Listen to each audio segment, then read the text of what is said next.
The letter from the oncologist arrived on a Tuesday, the same day Karen was supposed to pick up our daughter Emma from soccer practice. I sat in my Ford pickup in the hospital parking lot, hands shaking as I read the words that would split my life into before and after.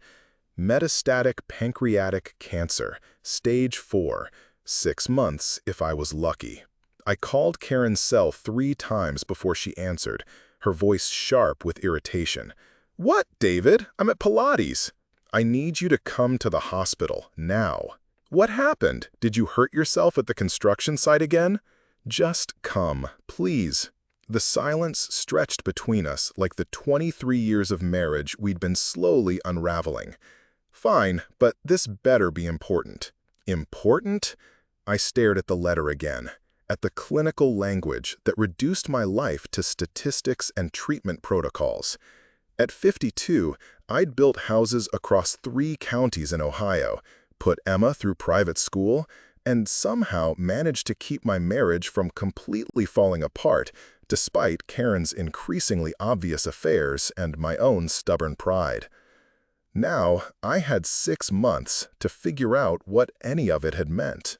Dr. Martinez was kind but direct when Karen finally arrived, her yoga pants and perfectly blown-out hair making her look like she'd stepped out of a magazine. She sat beside me in the consultation room, her phone buzzing constantly with texts she couldn't resist checking. "The tumor is quite advanced," Dr. Martinez explained, pointing to the scan images that looked like gray storms on a weather map. "We can try chemotherapy to slow progression, but given the size and location, we're looking at palliative care rather than curative treatment." Karen's face went white, then immediately flushed red. "How long?"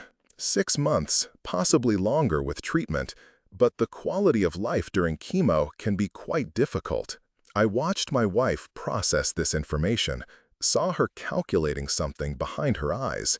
Not grief, that would come later, maybe, but something else. Something that made my stomach clench even tighter than the cancer already had. "Well, need to tell Emma," I said quietly. Karen nodded, but she was already looking at her phone again. "I should call my sister."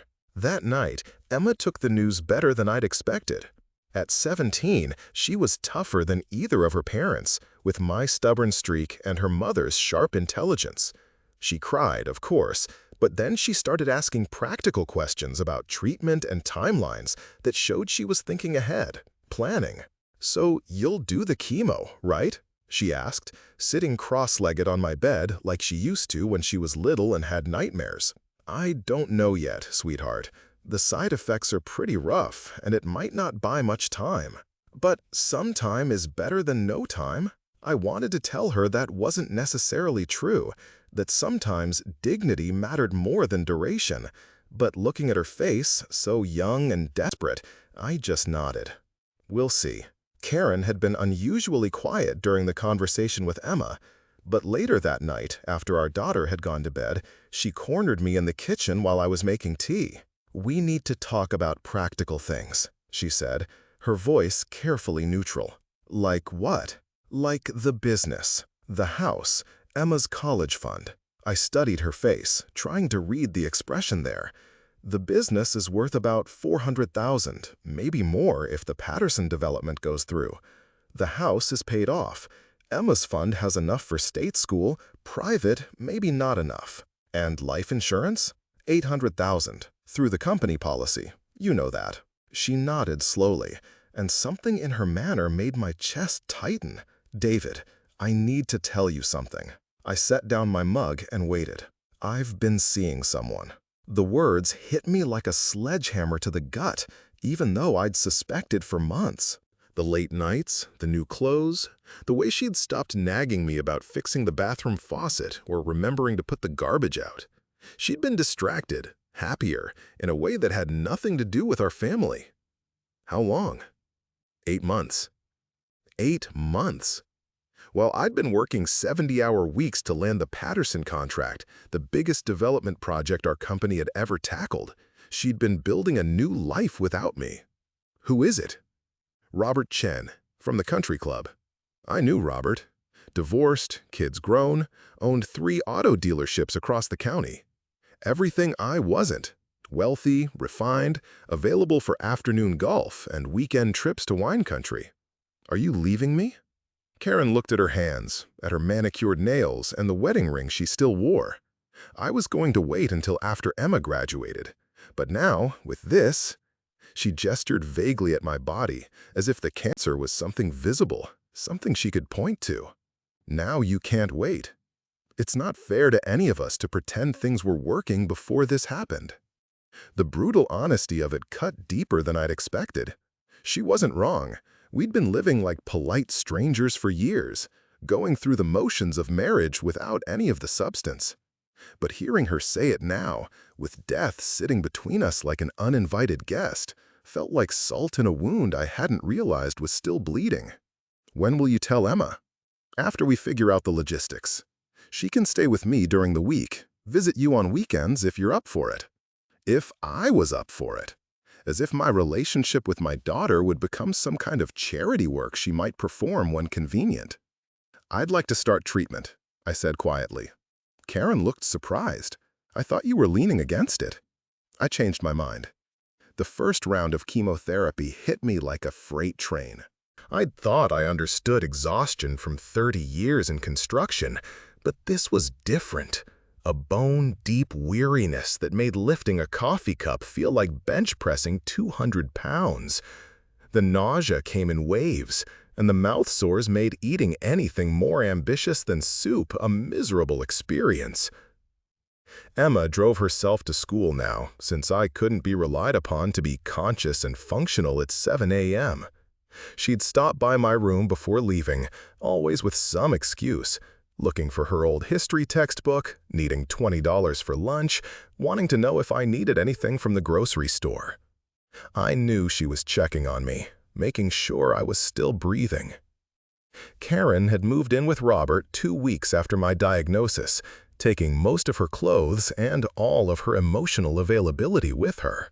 She came by twice a week, ostensibly to check on me, but really to catalog the house's contents and condition.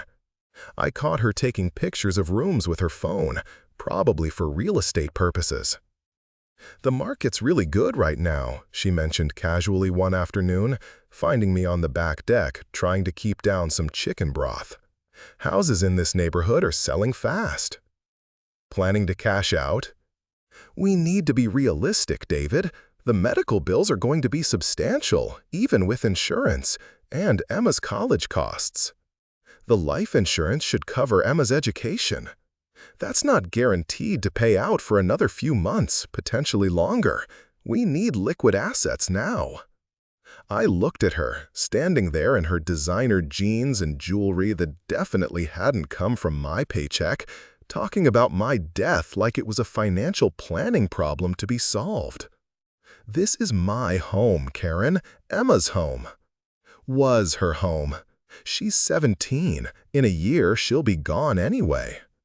The casual cruelty of it took my breath away. This wasn't the woman I'd married, who'd cried when we'd first walked through this house as newlyweds and talked about all the memories we'd make here. Or maybe it was exactly that woman, and I'd just been too stubborn or too busy to see what she'd become. That night, Emma found me in my workshop in the garage, running my hands over the half-finished rocking chair I'd been building for her future children.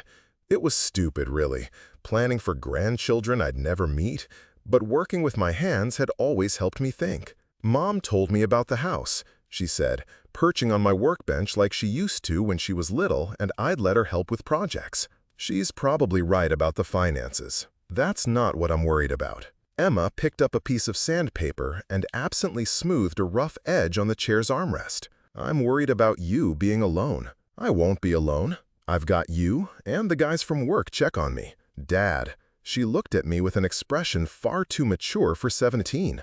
"Mom's not coming back, is she? Even if you get better." The question hung between us like sawdust in the air. I could lie, tell her that her mother was just scared and confused, that families sometimes needed space during crisis. But Emma deserved better than pretty lies.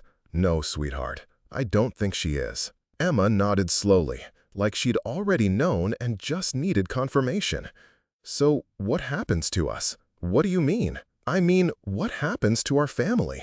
Are you going to sell the house? Are you going to give up? I studied my daughter's face, seeing Karen's determination mixed with something that was purely her own, a fierce loyalty that her mother had never possessed. What would you like to happen? I'd like you to fight. I'd like you to get better and tell Mom to go to hell and keep our house and live long enough to walk me down the aisle someday. The fierce intensity of her voice made my throat tight. That's a pretty tall order. Yeah, well, you've always liked a challenge. She wasn't wrong about that. I'd built my construction business from nothing, starting with a used pickup truck and a toolbox my father had given me. I'd learned to read blueprints and building codes, navigated permits and inspections, built houses that would shelter families for generations. But cancer wasn't like a stubborn foundation or a complicated roofline. Cancer didn't care how hard you worked or how much you wanted to succeed. The second round of chemo was worse than the first. Dr. Martinez had warned me that the cumulative effects would intensify, but knowing something intellectually and living through it were different experiences entirely.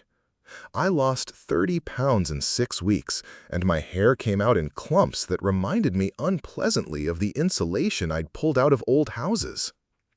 Emma started bringing friends over, claiming they needed help with homework or wanted to use the pool, but I knew she was orchestrating these visits so I wouldn't be alone. Her boyfriend Jake, a decent kid despite his unfortunate fascination with skateboarding and energy drinks, started showing up to mow the lawn without being asked. "Mr. Morrison, you want me to edge around the flower beds?" he'd ask, like it was a normal question and not an act of charity. "That'd be great, Jake, thanks." The kindness of teenagers felt especially poignant. They had no obligation to care about a dying man's landscaping, but they did anyway, with the casual generosity that adults seem to lose somewhere along the way. Karen's visits became increasingly businesslike. She'd arrived with folders full of paperwork, insurance forms, financial statements, legal documents that needed signatures. She'd ask about my symptoms with the detached interest of a nurse, not a wife, then spend 20 minutes going through closets and cabinets with the efficiency of someone planning an estate sale. "I found the deed to the lake property," she announced one afternoon, waving a manila folder. "We should probably list it soon." The lake property was a small cabin 2 hours north that we'd bought as a family retreat. Emma had learned to fish there, caught her first bass when she was 9 years old. We'd spent every 4th of July there for the past 15 years, grilling hamburgers and watching fireworks reflect off the water. Emma loves that place. Emma's going to college. She won't have time for weekend trips to the lake. Maybe she'd want to keep it for her own family someday. Karen gave me the look she'd perfected over the years, the one that suggested I was being unreasonably sentimental about practical matters. "David, maintaining a second property is expensive. The property taxes alone are $8,000 a year, plus utilities and upkeep. She's going to need liquid assets, not a money pit."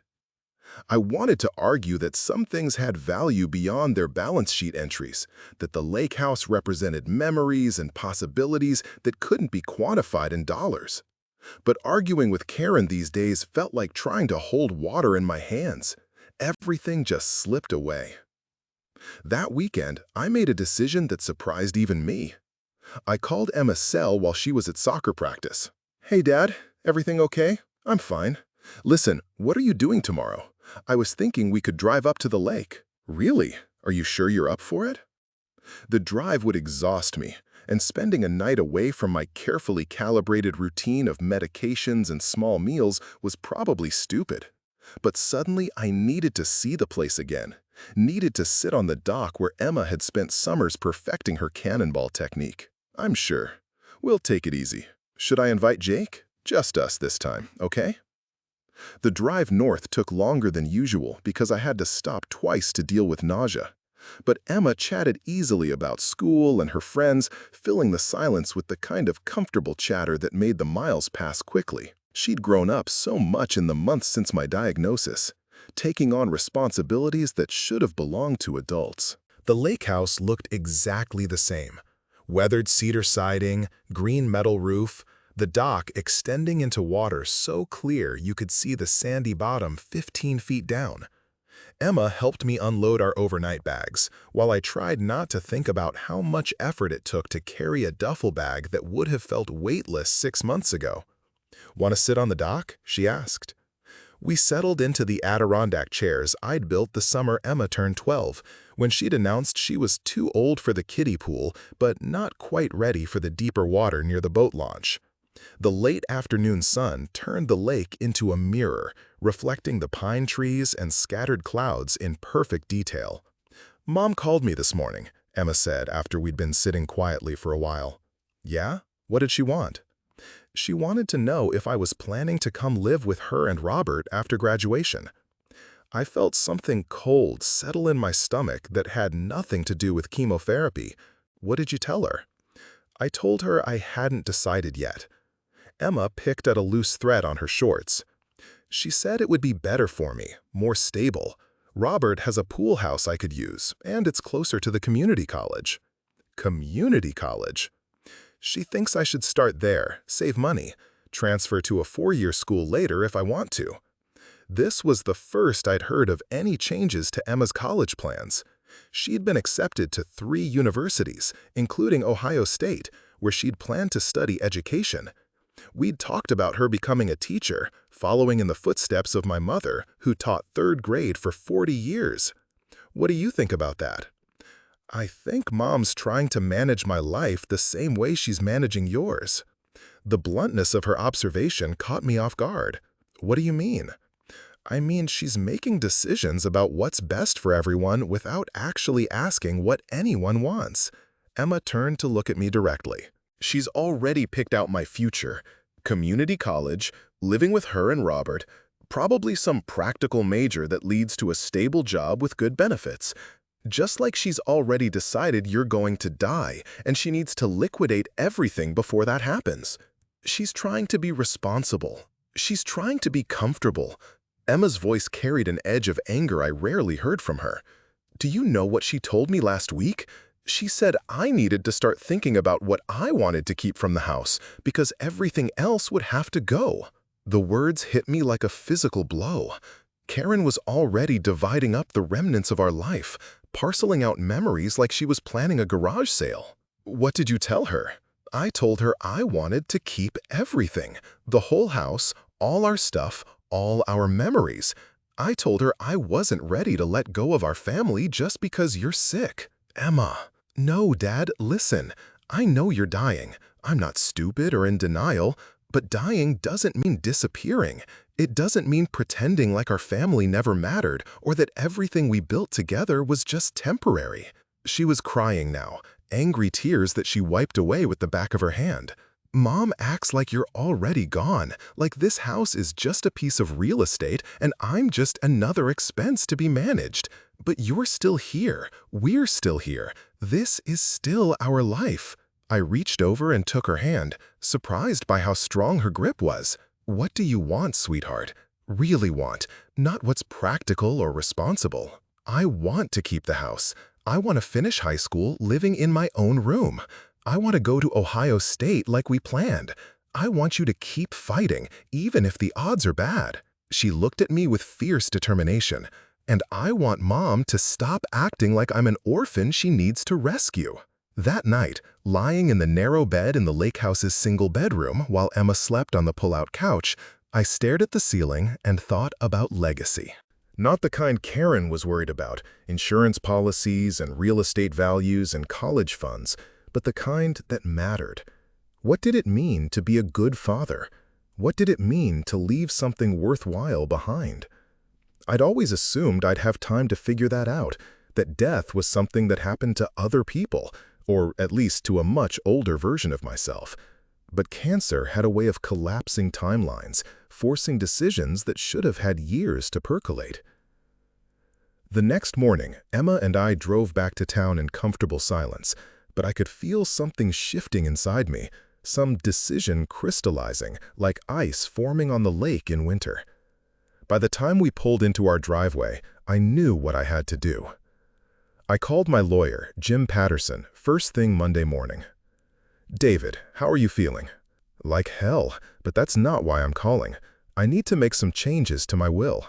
"Of course. What kind of changes?" "I want to set up a trust for Emma. The house, the lake property, half the life insurance money. Karen gets the other half of the insurance and whatever we can liquidate from the business, but the real estate stays in trust until Emma turns 30. Jim was quiet for a moment. "David, that's a significant change from your current will. Have you discussed this with Karen?" "No, and I'm not planning to until it's done.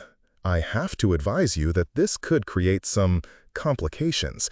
Karen is your wife, and under Ohio law, she has certain rights to marital property. The house was mine before we married. I can leave it to whomever I choose.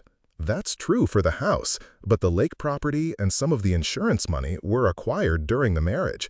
She could contest the will. Let her contest it. By the time that gets sorted out, Emma will be old enough to make her own decisions." Jim sighed. "All right. When do you want to come in?" "Today, if possible. I'm not sure how much time I have. The third round of chemotherapy nearly killed me." "Not literally, though there were moments when I wouldn't have minded if it had. But something in me broke during those weeks. The nausea was constant now, and the fatigue was so profound that getting from my bed to the bathroom felt like climbing a mountain." Emma had started sleeping in the house 3 or 4 nights a week, claiming she needed to study somewhere quiet, but I knew she was afraid I'd die alone, and no one would find me for days. She'd gotten remarkably good at keeping me fed without making it obvious she was taking care of me, appearing with smoothies and soup and saltines at regular intervals. "Jake's mom made extra lasagna," she'd say, setting down a plate of food that was clearly prepared specifically for someone with a sensitive stomach. "That's nice of her. She says hi, and to let her know if you need anything." The community that had formed around my illness surprised me. I'd always been a private person, keeping my family's business to myself, but cancer had a way of breaking down those barriers. Neighbors I barely knew stopped by with casseroles. The guys from my construction crew took turns checking on me, always with some transparent excuse about needing to borrow tools or ask questions about the Patterson project. Karen's visits, meanwhile, became increasingly perfunctory.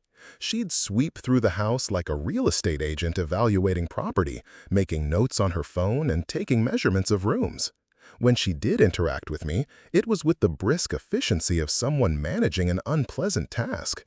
"I've been looking at condos," she announced one afternoon, finding me on the back deck where I was attempting to read the newspaper without falling asleep. "For you and Robert?" "For you. There's a nice senior community about 20 minutes from here. 1-bedroom units, housekeeping service, meal plans available. It would be much more manageable than this place." I stared at her, trying to process what she was suggesting. "You want me to move to a senior center?" "It's not a nursing home, David. It's independent living with support services. You'd have your own space, but there would be people around if you needed help." "I have people around. I have Emma. Emma's 17. She shouldn't be responsible for taking care of a sick adult. She's not taking care of me. She's being a daughter." Karen's expression suggested she thought I was being deliberately obtuse. "David, be realistic. You can barely manage basic tasks. This house is too big, too isolated. What happens when you can't drive? What happens when you need medical help and Emma's at school?" She wasn't wrong about the practical challenges, but her solution felt like another step toward erasing the life I'd built. First the lake house, then the family home, now my independence. Soon there would be nothing left of David Morrison, except a death certificate and some insurance paperwork. "I'm not moving to a senior center." "Then what's your plan? Because pretending everything is fine isn't working." Before I could answer, Emma's car pulled into the driveway. She bounced out with her usual energy, but I could see the tension in her shoulders when she spotted her mother's BMW. "Hi, Mom. What's going on?" "I was just telling your father about some housing options that might work better for him." Emma looked between us, reading the situation with the intuitive intelligence she'd inherited from both of us. "What kind of housing options? There's a lovely senior community with medical support staff. Your father could have his own apartment, but with assistance available when he needs it. You mean like a nursing home? It's not a nursing home, Emma. It's independent living. For seniors who need medical support, which is pretty much the definition of a nursing home. Emma's voice carried the same edge I'd heard at the lake. Dad doesn't need to be warehoused somewhere just because he's sick. Emma, honey, I know this is hard, but we have to be practical. Practical for who? Because it seems like everything you want to do is practical for you and Robert, not for Dad or me. Karen's face flushed. That's not fair, isn't it? Emma crossed her arms, looking remarkably like her mother when she'd made up her mind about something. You moved out 2 weeks after Dad got diagnosed. You're selling our house, our lake house, and now you want to stick Dad in some facility so you don't have to worry about him anymore. I'm trying to make sure everyone is taken care of. You're trying to make sure everyone is taken care of by someone else. The argument continued for another 10 minutes, but I stopped listening. Watching my wife and daughter fight over my future made me feel like a problem to be solved, rather than a person with agency. That night, after Karen left and Emma went to bed, I called Jim Patterson again. I want to add something to the trust. What kind of addition? I want to include a clause that if anyone contests the will, they forfeit their inheritance entirely. David, that's aggressive. I want my wishes to be clear. Emma gets the house and the lake property. If Karen tries to fight that, she gets nothing. I have to warn you, provisions like that can sometimes be overturned by courts if they're deemed too punitive. Then make it ironclad. I don't want my daughter spending her inheritance on lawyers because her mother decided to get greedy. The 4th round of chemotherapy broke me completely. Not just physically, though the side effects were becoming unmanageable, but spiritually. I could feel myself disappearing piece by piece as the drugs tried to kill the cancer and nearly killed me in the process. Dr. Martinez was gentle but direct when I told him I wanted to stop treatment. The scans show some tumor shrinkage, he said, pointing to images that looked identical to my untrained eye. Not dramatic, but measurable progress. How much time does that buy me? Maybe 2 or 3 additional months. But the quality of life during continued treatment would be miserable. Most patients find the cumulative effects quite challenging. Challenging. The medical euphemism for hell on earth. What if I stop now? Without treatment, we're probably looking at 2 to 4 months, depending on how quickly the tumors grow.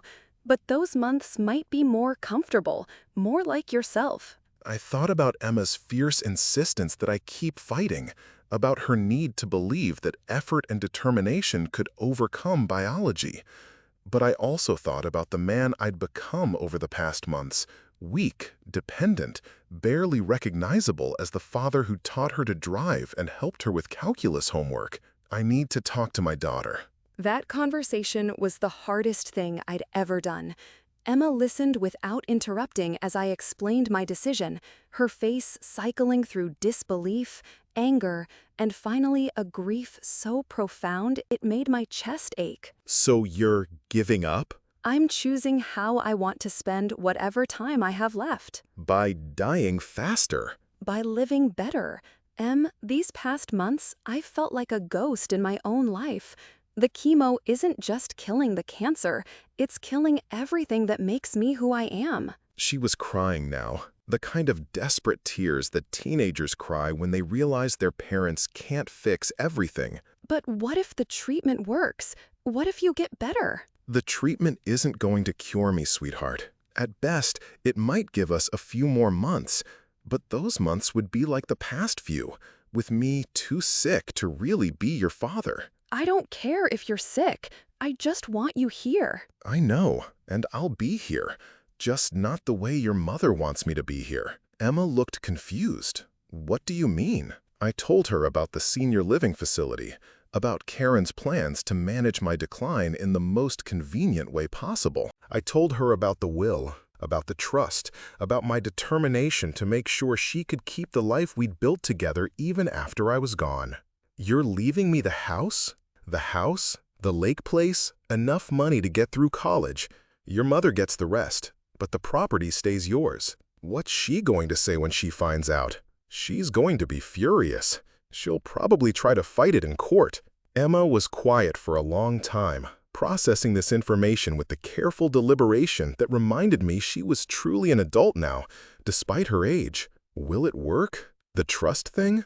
Jim thinks so. But even if she contests it, by the time it gets resolved, you'll be old enough to make your own decisions about what you want to keep. I want to keep everything. Every stupid piece of furniture, every weird knick-knack, every photo on every wall. I want to keep it all exactly the way it is. That's your choice to make. And you're sure about stopping treatment? I nodded. I'm sure. Then I support your decision. She wiped her eyes with the back of her hand. But I'm not moving in with Mom and Robert. I'm staying here with you. Emma, you don't have to. Yes, I do. This is my house too, and I'm not abandoning it just because you're dying. The word hung between us like a bridge we'd finally decided to cross. Dying. Not sick, not fighting cancer, not undergoing treatment. Dying. It was a relief, finally, to name the thing that had been stalking us for months. Karen's reaction to my decision was exactly what I'd expected, a mixture of anger, frustration, and something that looked suspiciously like relief.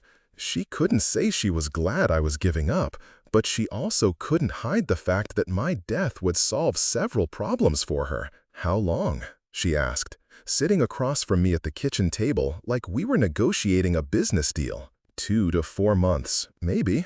And you're sure about this? I'm sure. She nodded slowly, already calculating something behind her eyes. We should probably expedite the sale of the properties. The market won't stay this strong forever. I'm not selling the properties. David, be reasonable. Medical expenses? I've stopped treatment. There won't be any more medical expenses.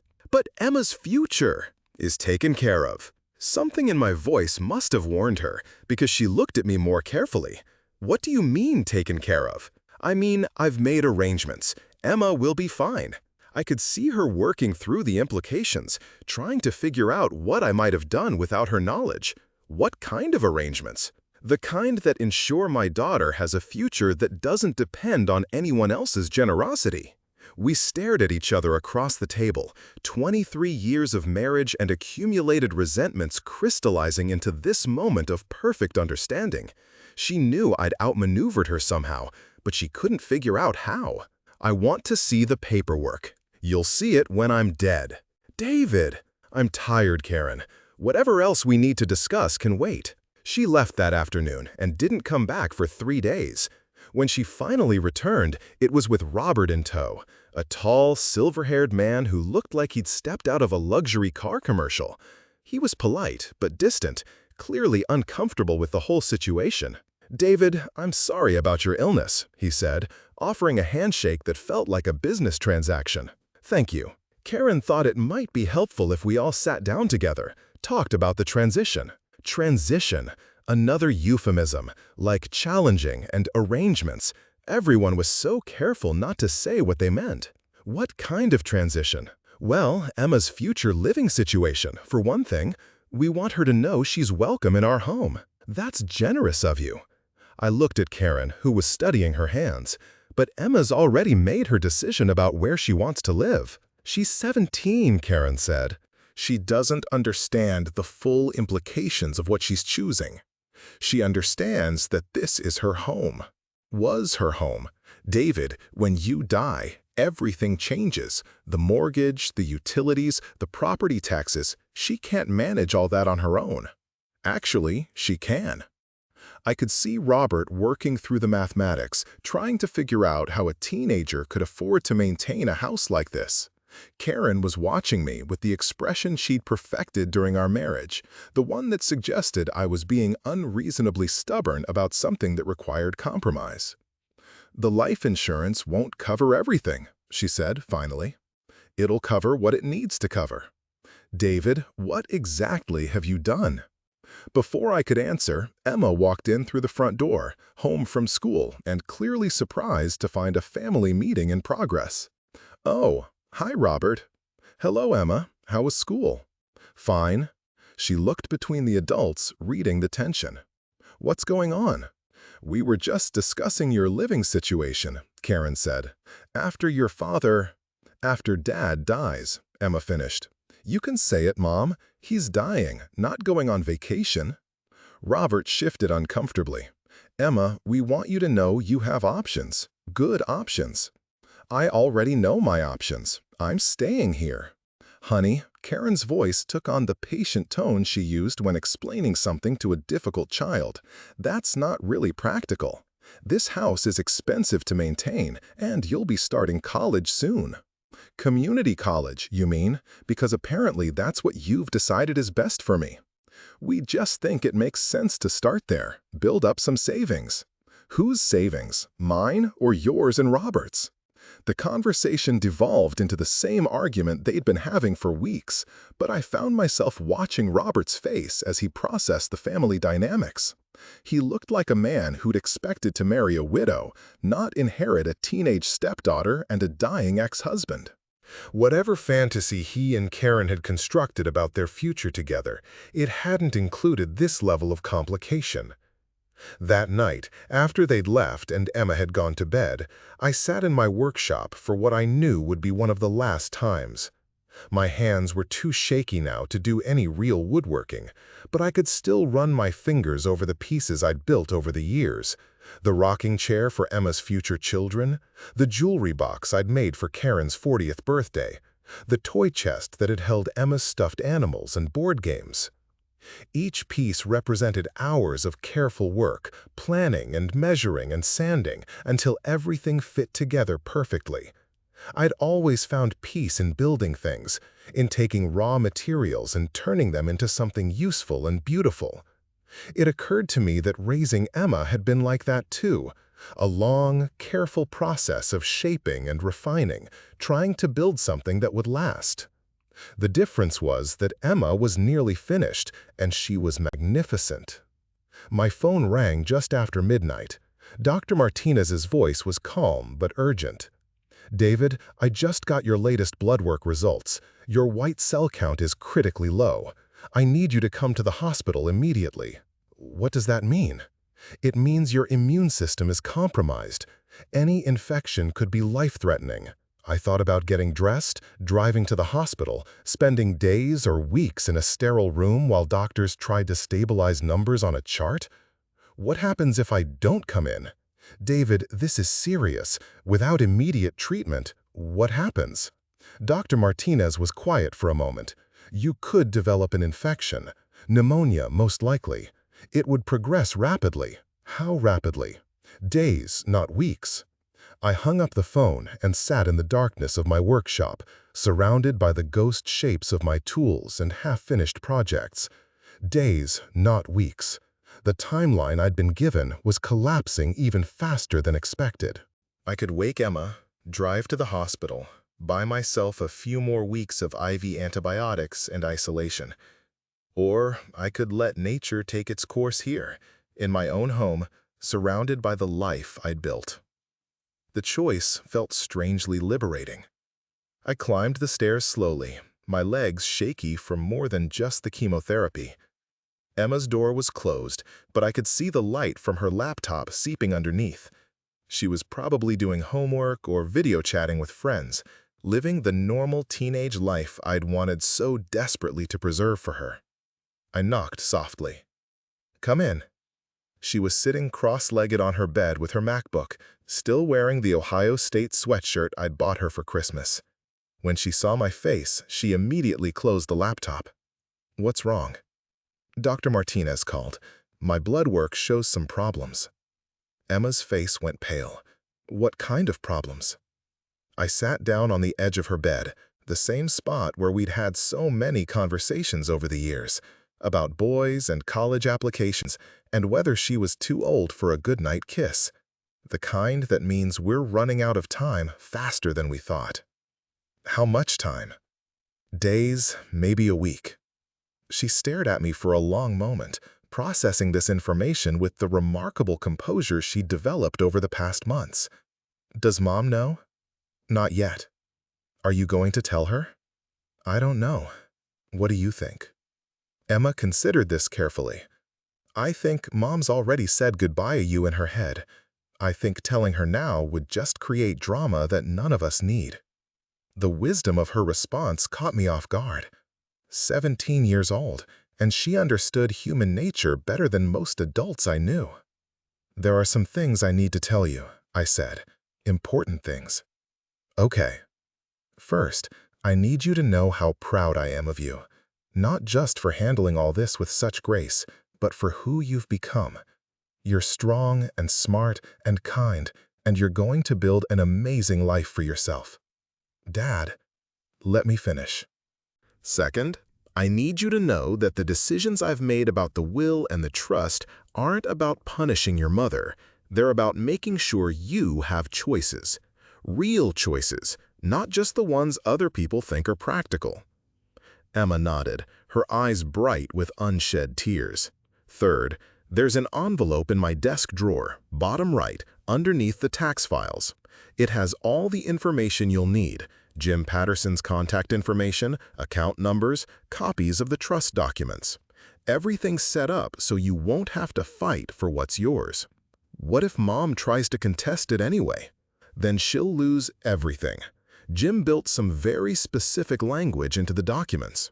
That seems harsh. Your mother made her choices, Em. She chose Robert over our family, chose security over loyalty. I'm just making sure those choices have consequences. We sat in comfortable silence for a while, the weight of the conversation settling between us like snow. Finally, Emma spoke. Will you stay here? In the house, I mean, when it happens. If that's what you want. It is. This is where you belong. The next morning, I called my foreman, Tommy Rodriguez, who'd been running the crew since I'd gotten too sick to work. Tommy, it's David. I need you to do something for me. Anything, boss. You know that. I need you to finish the Patterson project. Take over the contract completely. The business is yours now. David, I can't. You can and you will. You've been doing the real work for months anyway. I've already had the lawyers draw up the paperwork. The tools, the equipment, the client relationships, it's all yours. You've earned it. Tommy was quiet for a long moment. How much time we talking about here? Not much. A few days. Jesus, David, I'm sorry. Don't be sorry. Just take care of the guys, finish the projects right, and build something you can be proud of. That's all any of us can do. I spent the afternoon going through my desk, organizing papers and throwing away the accumulated debris of 30 years in business. At the bottom of the bottom drawer, underneath warranty information for appliances we no longer owned, I found a letter Emma had written me for Father's Day when she was 8 years old. Dear Dad, it read in her careful third-grade handwriting, "You are the best dad because you fix things and build things, and you always have time to help me with my projects. I hope when I grow up I can build things like you do. Love, Emma." I folded the letter carefully and put it in the envelope with the trust documents. She could decide later whether it was worth keeping. That evening, Emma made dinner, grilled cheese sandwiches and tomato soup, comfort food that my stomach could handle. We ate at the kitchen table, the same one where she'd done homework every night for the past 6 years, where we'd argued about curfews and discussed college applications. I called Jake, she said, cutting her sandwich into precise triangles the way she'd done since kindergarten. He's going to come over tomorrow after school. Good, I like Jake. He likes you too. He said you taught him more about being a man than his own father ever did. The comment surprised me. Jake's father was a successful accountant, involved in youth sports, the kind of engaged parent I'd always assumed I was competing with. What did I teach him? How to work with your hands, how to fix things instead of throwing them away, how to treat people with respect even when they disagree with you. Those are important things. Yeah, they are. We finished eating in comfortable silence, and then Emma insisted on doing the dishes while I sat at the table and watched. She moved around the kitchen with easy familiarity, putting things away in exactly the right places, maintaining the routines that had structured our family life for years. Em? Yeah? When this is over, when you're living here alone, you don't have to keep everything exactly the same. You can change things, redecorate, make it yours. She dried her hands on the dish towel and turned to face me. I know, but I probably won't change much. I like it the way it is. You might feel differently when you're older. Maybe. But right now, this feels like home. Our home. I'm not ready to let go of that. That night, I lay in bed listening to the familiar sounds of the house, the furnace kicking on, the old floorboards settling, the wind in the oak tree outside my window. These were the sounds that had lullabied Emma to sleep for 17 years, the acoustic signature of the life we'd built together. Around 3 a.m., I felt the first symptoms of what Dr. Martinez had warned me about, a tightness in my chest, a low-grade fever that made me shiver despite the warm night. By morning, I could barely get out of bed. Emma found me there when she came to check on me before school, took one look at my face, and immediately pulled out her phone. I'm calling 911. No, the word came out weaker than I'd intended, but she heard me. Dad, you need medical attention. I need to stay here, with you. But if we call an ambulance… Em, listen to me. If I go to the hospital, I'll die there, alone, hooked up to machines, with strangers making decisions about my care.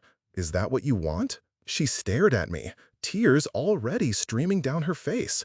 I don't want you to die all. I know, but since that's not one of our choices, help me choose how. Emma sat down on the edge of the bed, the same spot where she'd climbed in during thunderstorms when she was little. What do you need me to do? Call Jim Patterson. Tell him it's time. Then call your mother. She has a right to know. What about school? Skip it. This is more important. Emma nodded and pulled out her phone. I listened to her make the calls with remarkable composure, her voice steady as she delivered the news that would change everything. Jim arrived first, carrying a briefcase and wearing the serious expression that had made him successful in family law. He set up the documents on my dresser, explaining each signature and initial with the careful precision of someone who understood the gravity of the moment.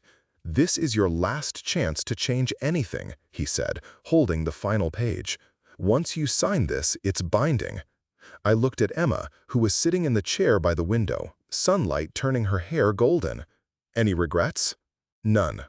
I signed the papers with a hand that shook only slightly, sealing Emma's future and probably guaranteeing a legal battle that would outlast my death by months. But she would win that battle because I'd made sure she had better weapons than her mother's sense of entitlement. Karen arrived just as Jim was packing up his briefcase. She looked perfect, as always, hair professionally styled, makeup flawless, wearing a black dress that suggested she'd already started dressing for my funeral. "How long?" she asked, not bothering with pleasantries. "Hours, maybe less," Jim answered, when I didn't respond. Karen nodded and looked around the room as if she were taking inventory.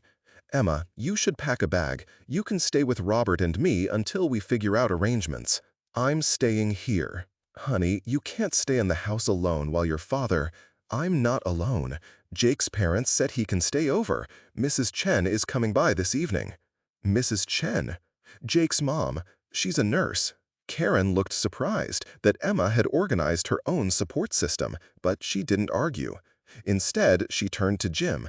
"I assume there will be paperwork to handle after." "Everything's been taken care of," Jim said carefully. David was very thorough in his planning. Something in his tone made Karen look more closely at both of us. What kind of planning? The kind that ensures Emma's future is secure, I managed to say, my voice barely above a whisper. "David, what have you done?" Before I could answer, Emma stood up from her chair. "Mom, can we not do this right now? Dad's dying. Can't the paperwork wait?" Karen looked like she wanted to argue, but even she recognized the inappropriateness of fighting over money while I was actively dying in front of them. She sat down in the chair Emma had vacated and folded her hands in her lap. "You're right. I'm sorry." We sat in awkward silence for a while, the three of us processing the end of our family in our own ways. Outside, I could hear the sound of a lawnmower. someone maintaining their perfectly normal life while mine was ending. "I should call Robert," Karen said eventually. "Let him know what's happening." "Okay." She stepped out into the hallway to make the call, leaving Emma and me alone. "Are you scared?" Emma asked. "A little, but not about dying. I'm scared about leaving you." "I'll be okay, Dad. You taught me how to be okay. You taught yourself that. I just tried not to get in the way." Emma smiled through her tears. "You did a good job." "So did you, sweetheart. So did you." The afternoon passed in a haze of visitors and phone calls. Tommy and the crew stopped by, awkward in their work clothes and safety boots, trying to find words for something that didn't have words. Emma's friends came and went, bringing flowers and casseroles, and the kind of genuine grief that only teenagers could express without self-consciousness. Dr. Martinez called twice, offering to send an ambulance or at least a hospice nurse, but I declined both. This was my home, my family, my death. I wanted to control what I could control. As evening approached, my breathing became more labored, and the fever made everything seem distant and dreamlike. Emma curled up next to me on the bed, reading aloud from a book I couldn't quite focus on, but whose cadence was soothing. "Dad? Yeah? I'm going to make you proud. I'm going to live an amazing life." "You already have, Em. You already have." Karen sat in the corner, checking her phone periodically, but mostly just watching. I wondered what she was thinking, whether she felt any regret about the choices that had brought us to this moment. But it didn't matter anymore. We were past the point where regrets could change anything. Jake arrived just after sunset, carrying a sleeping bag and a duffel bag that suggested he was prepared to stay as long as necessary. He shook my hand with the kind of formal respect that boys his age reserved for serious occasions. "Take care of her," I whispered. "Yes, sir, I will." Mrs. Chen came an hour later, bringing medical supplies and the calm competence of someone who'd shepherded families through death before. She checked my vitals with gentle efficiency, then pulled Emma aside for a quiet conversation about what to expect. As night fell, I could feel myself drifting away in increments, like a boat slowly moving away from shore. The pain was manageable now, muted by the body's own mechanisms for easing transition. But my mind remained clear enough to appreciate the sounds of life continuing around me. Emma and Jake talking quietly in the corner, Karen making phone calls, Mrs. Chen moving around the house with soft footsteps. "Em?"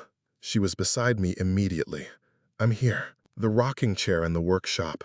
It's for your babies someday." "I know, Dad. And the jewelry box. Your mom should have that, even if she doesn't want it now." "Okay. And the lake house. Promise me you'll take your kids there.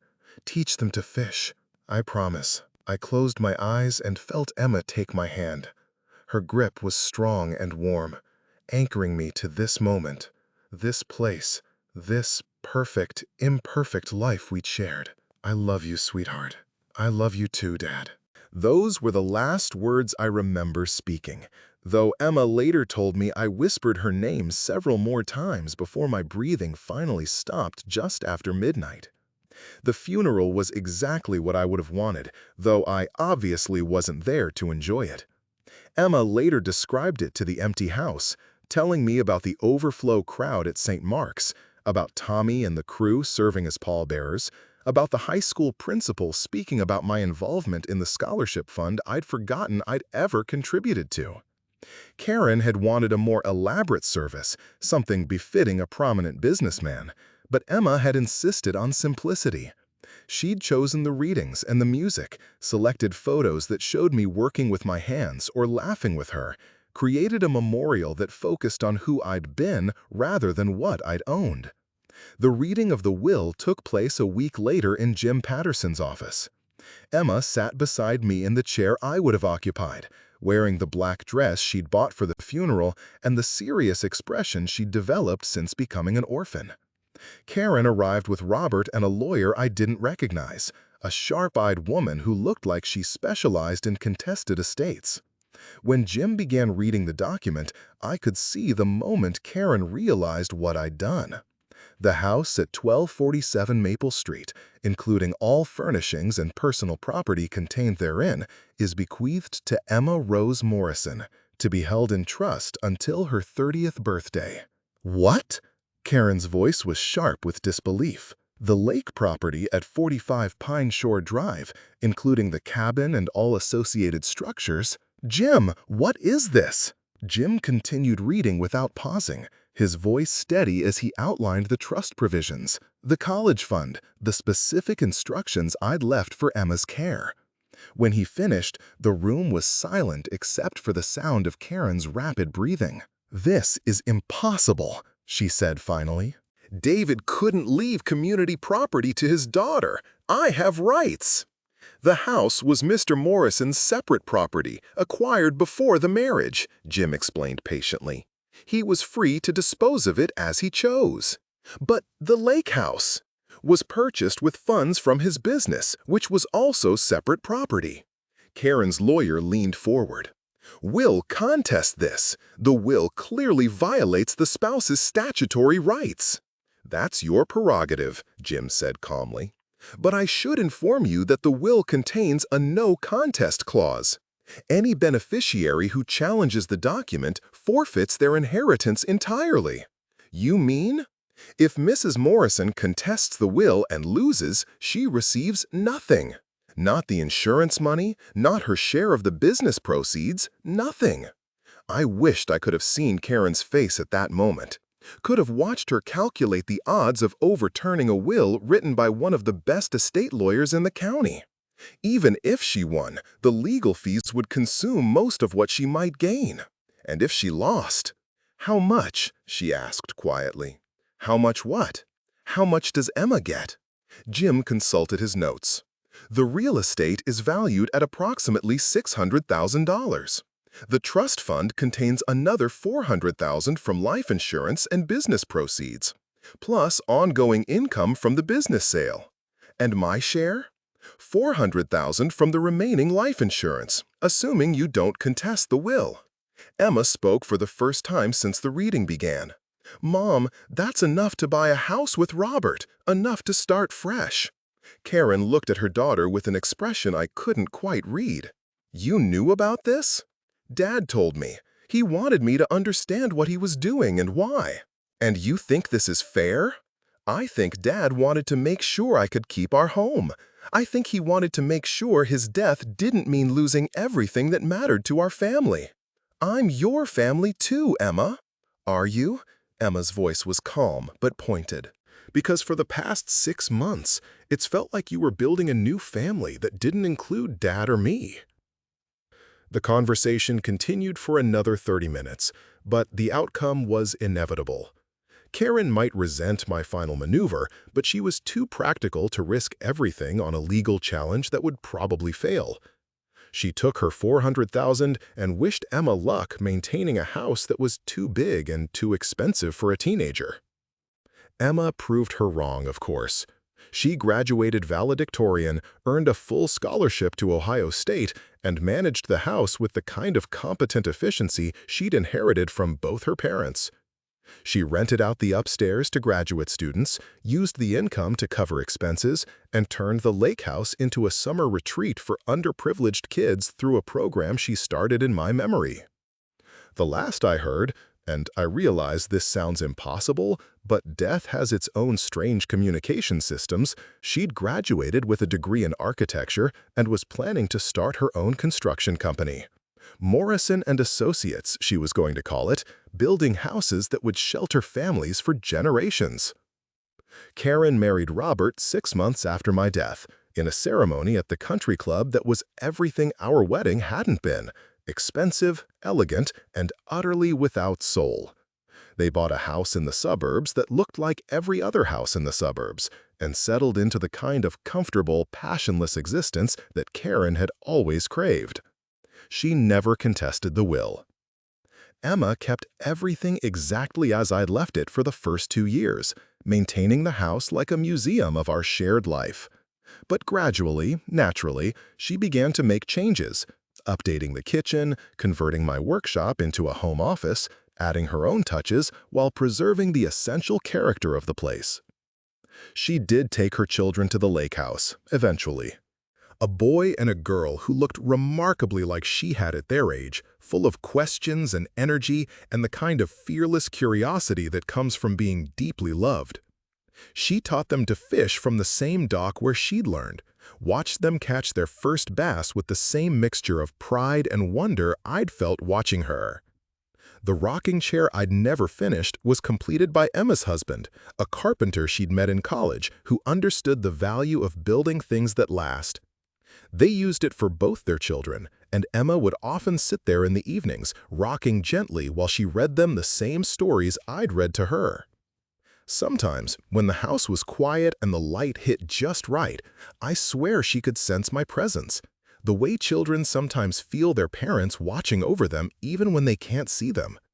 She'd look up from whatever she was doing and smile, as if she knew I was still there, still proud, still loving her with the fierce, protective devotion that death couldn't diminish. The house on Maple Street became exactly what I'd hoped it would. Not just a place to live, but a foundation for the life Emma built on top of our memories. Every room held stories, every corner contained love, and every decision she made was grounded in the values we'd shared during our too brief time together. I'd worried about leaving her alone, but Emma was never really alone. She carried our family with her in the way she treated people, in the standards she set for herself, in the fierce loyalty she showed to the people and places that mattered. She built her life the way I'd taught her to build everything else, carefully, thoughtfully, with attention to both beauty and function. And when people asked her about her father, about the man who'd left her a house and a lake and a legacy of building things that last, she would smile and say exactly what I'd hoped she'd say. He taught me that the most important construction project you'll ever work on is your own character. Everything else is just wood and nails. That, I realized, was worth dying for.